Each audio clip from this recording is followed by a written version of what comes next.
Hi everyone and welcome to the Toon review. I'm Paul, and last night we took on Blackburn Rovers at St James's Park in what we thought was going to be a pretty straightforward win for us, given how confident we were coming off the back of the win at West Ham. Having said that, it became very clear from the offset that really we weren't at the races last night, and there was a lot of changes, yes, to the team, which we expected.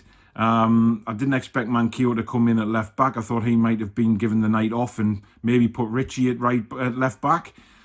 Unfortunately, that didn't happen. Manquillo played, and throughout the game there was only a couple of standout players really, which would be Fraser, Almiron and Gillespie. None of the others performed. It was a very, very drab game. Blackburn had a lot of possession, which really shouldn't have happened, but we just struggled to get going through the whole game. It took a very, very good goal from Fraser to win the game for us. Lovely little ball from Almiron cutting across the midfield. Fraser making the opposite run, staying on side, and Miggy plays a beautiful ball through for him, and obviously Fraser just slotted it home. That was really the only plus point of the game for me. But what I wanted to talk about in this video is Joelinton. Now, there is a lot of people on Twitter still supporting this guy. Now, I've always said all along that people are entitled to their opinion, and that still stands. But what are they seeing that the majority of Newcastle United fans aren't? Because for me, on social media, especially Twitter, a lot of people have now had it with him and are fed up. And it's not because of him playing out of position or whatever that may be. It's his work rate. It's just awful. And there's nothing anybody can argue with me about his work rate. It's just diabolical. And people coming on saying, oh, well, he's just, his head's down because he's out of position, he's not playing well, and this, that, and other. Rubbish. Almiron, and somebody made a comment last night about Almiron and how long it took him to get going. The difference with Almiron and Joelinton is Almiron never stopped running. He never stopped trying. He was always in the positions to try and get a goal.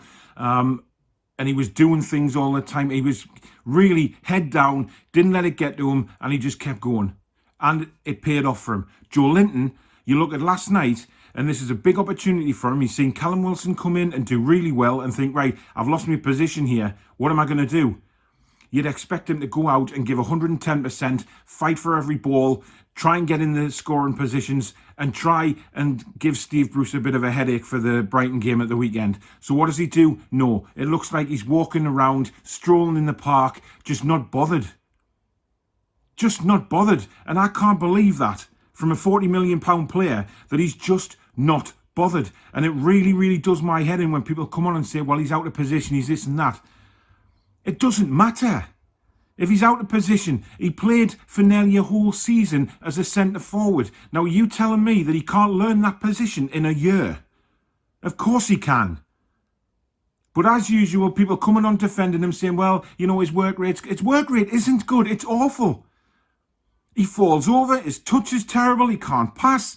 I mean, last night, he had an opportunity. He had three players in positions to score goals, and he rolls it back to their keeper. Literally just said, there you go. I'm not even going to try and score. It was pathetic. And this guy cost 40 million quid. And yes, it's not his fault of the price tag. But unfortunately, that's what he comes with. But the lack of effort from the man is just depressing. And it's like sometimes we are playing with 10 men on the pitch. And I'm sick of it now. I really am. I've given him... He's had his chance. He's just not good enough. He's not good enough for the pace of English football. And quite frankly, on last night's show, he doesn't want to know. He's not interested.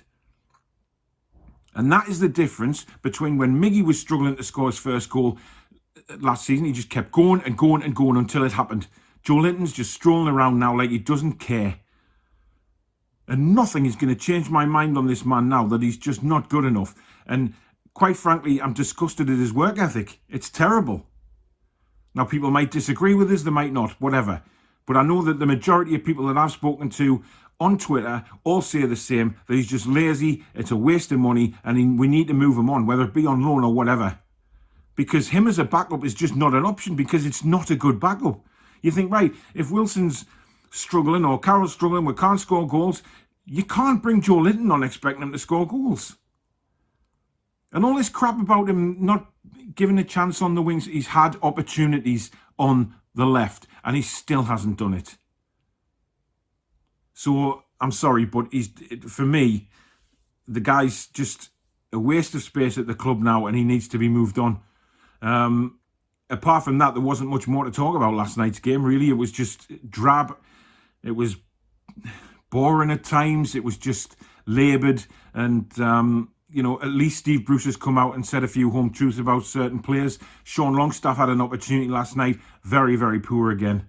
Very poor. And, I put out a tweet this morning that he hasn't really shown anything since the Bournemouth game last season when he played as a number 10. He was poor most of last season. He started this, well, he was bad last night. So I don't know whether it's his injury that's caused this backward track in his form. I don't know. But he just wasn't there last night. Joelinton, for me, his time's up at the club.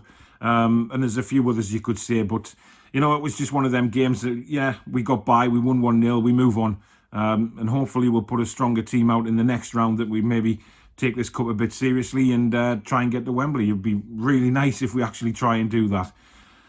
So 1-0, we go through and then we take on Brighton at the weekend. So that should be a very interesting game. Hopefully another 3 points in the Premier League table, but we'll see. Thanks very much for watching this edition. Take care. Be strong.